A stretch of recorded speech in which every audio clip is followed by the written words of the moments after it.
ngayon sa bukid. Ayan, magsasalo-salo lang kami dito para sa unang taon anibersaryo ng Lynn Farm. Sarap ng hangin. Mainit yung araw pero may hangin. Ayan. So nakapag-ihaw na ako, hindi ko siya na video. Nag-ihaw ako ng liempo, and then nagluto rin ako ng afritadang manok at baboy. Ayan, niluto ko yun kagabi sa bahay, tapos dinala ko na lang dito sa para konti na lang lulutuin. Tapos gumawa rin ako ng Shanghai mix, tapos dito na lang namin binalot sa farm.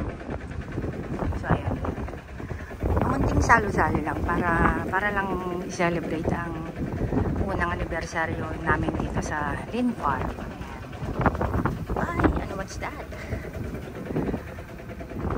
Matataas na yung mga ibang puno. Ito yung sampalok. Tapos ito, mataas na rin itong itong palunggay.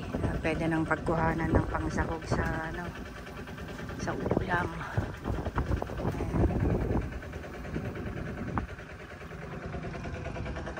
Nagpapatubig lang si Katrops.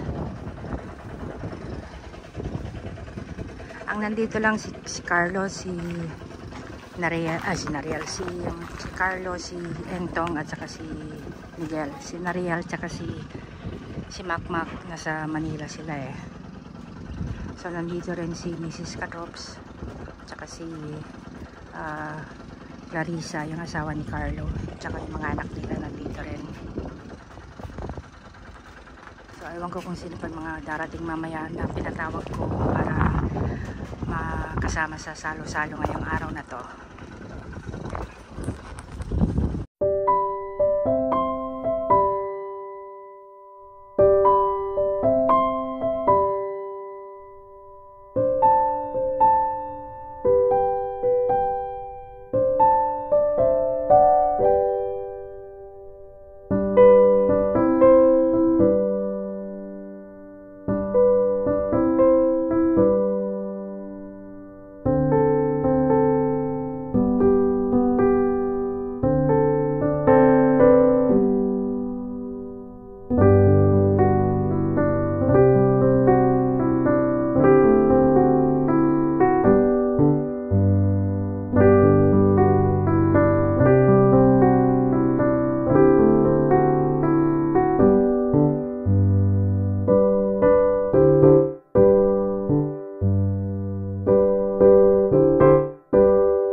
Bakit parang binawasan mo, Tomeng? Yan. ng Liempo at Shanghai. Ayan. At pagkawa ng Shanghai. Ito siya mabuksan. May apritadang manok at baboy. Lumig na yung pinainit natin. 5 minutes later. Ayan. Andit na naman yung mahihayin kumain. Mahihayin ba si Clarissa? Iba pala. Paring Carlo. Mahihayin kumain. Mahihayin. Kain na tayo. Kain na tayo. Dasal ka na, Meng. Nagpasal.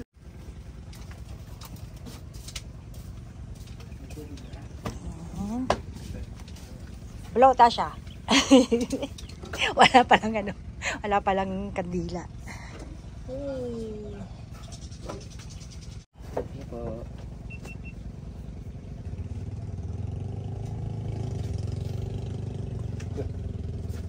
Kuya Migs, go.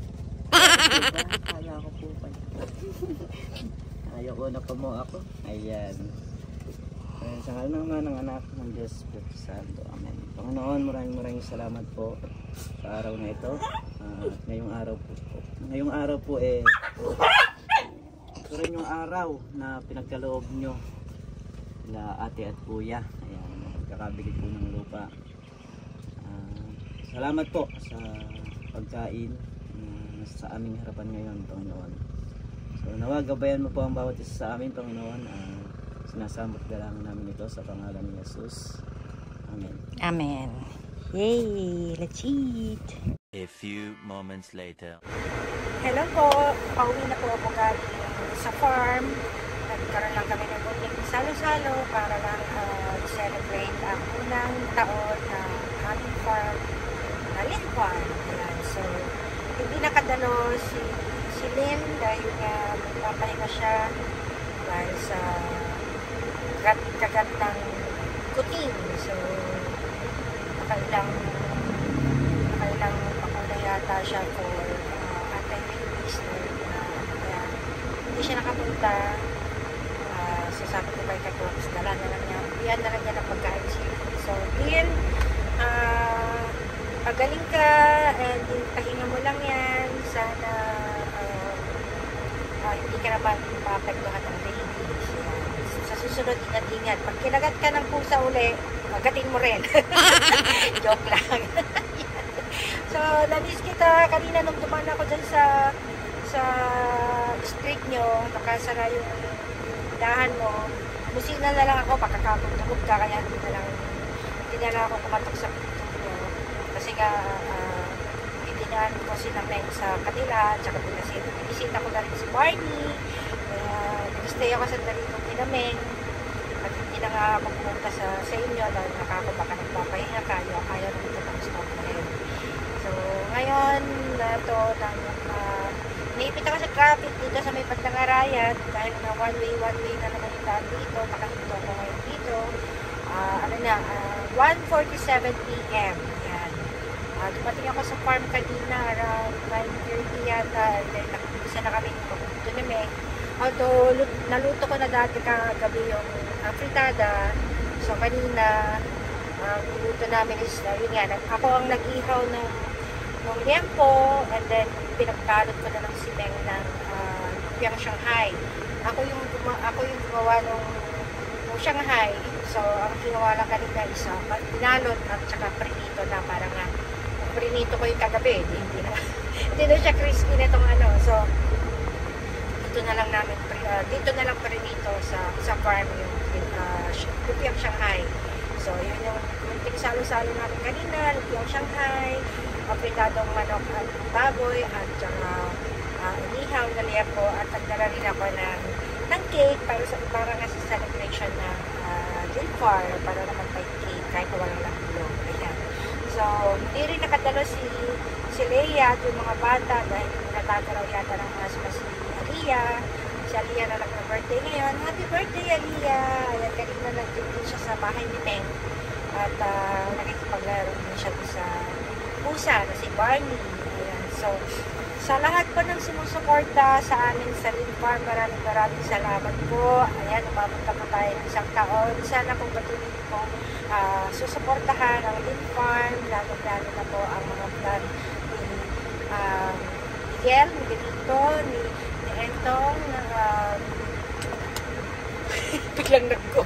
Ayan, si Entong, ng Vlog of course, and then ako po, Bilin Bautista, ang inyong Tropang Lynn Farm. Ayan, so, gano'n na rin si Nariel, kahit na umalis na po si Nariel sa farm. Nagpaalam na po siya sa akin dahil nga may mga tinanggap ko yata siya construction na work.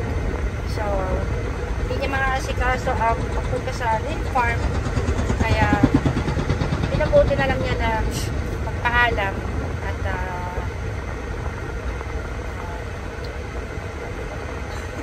sisigitan ka sa ako ng isa. Tagal-tagal ko naghihintay doon, sisigitan niya ako. Ano na siya. Ayan, so, yun nga, magpaalam na siya sa amin. Although sinabihan naman siya ng kuya niya, ni June, na anytime na gusto siyang bumalik sa Lynn Farm, pwede siyang bumalik. So, it's up to him. So, ayun. So, if you're wondering bakit wala si Nariel sa farm lately, yun nga po, nagpaalam ko po siya. At si Makmak, ewan ko kung babalik pa siya. Although sinabi naman ni Katnog sa akin kanina na babalik pa, na nag-usap-usap sila na magpapatuloy pa sa farm si Entong at si Makmak. So, ayun. So, babalik yata sila after, sabi 3 days lang daw sa Manila. Yun ang pagkakasabi sa akin ni Miguel. So, hintayin ko na lang kung desisyon nila. Pero kumbaga, kami naman, hindi naman kami nagpipilit ng tao sa farm. Kung may mga pangangailangan sila na sa tingin nila, makukuha nila sa iba. Okay lang siya, nagpaalam naman sila ng mga ayos. Ayun nga, si Nariel nagpaalam. Si Makmak naman, hindi pa siya nagpaalam. So, hopefully, tutuloy pa rin niya pagpasok sa farm. So, yun lang po muna ngayon. I'll just talk to you later. Drive po muna ako. Mahirap na po. Baka madisgrasya. Nakakaw na ako ngayon. So, ayan. So, pauwi na po ako ng Manila. And hopefully, hindi na po ang puta ng traffic. Dahil, alam niyo naman po sa Metro Manila, dami pong traffic. Ayan. Tapos ito, napakainit pa. 34 degrees ang temperature ngayon dito. Nandito na ako sa bandang Arayan. So, ayun po. Maraming salamat po at happy anniversary po sa ating lahat. Thank you po and God bless.